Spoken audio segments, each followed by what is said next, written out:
Une embuscade meurtrière, les unités russes frappent en direction de Kharkiv. Les forces ukrainiennes ont subi de lourdes pertes dans les combats près de Liptsi et Volchansk. Selon le ministère russe de la Défense, l'offensive du groupe Sevé a coûté la vie à près de 25 soldats et détruit plusieurs véhicules. N'oubliez pas de vous abonner pour suivre l'évolution du conflit et partager votre analyse en commentaire. Dans la région de Kharkiv, les affrontements se sont intensifiés ces dernières heures. Les unités du groupe Sevé, positionnées sur cet axe stratégique, ont mené une attaque ciblée contre les troupes ukrainiennes, infligeant des pertes significatives aux brigades d'infanterie motorisée et aux unités de défense territoriale. L'opération s'est concentrée sur les zones de Liptsi et Volchansk, des localités situées à proximité immédiate de la ligne de front.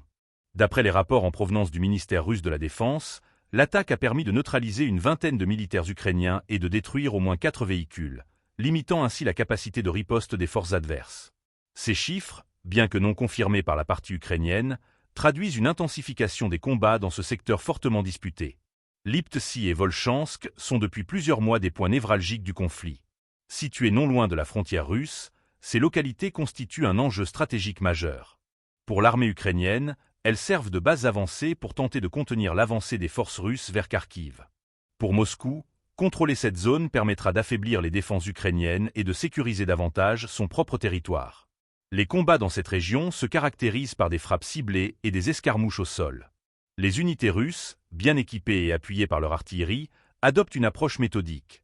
Frapper vite et forte avant de se répliquer pour éviter les contre-attaques ukrainiennes.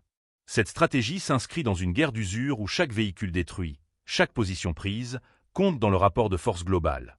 Sur le terrain, les troupes ukrainiennes doivent composer avec une pression constante. Outre les pertes humaines et matérielles, la multiplication des assauts russes dans cette zone complique la logistique et l'approvisionnement en renfort.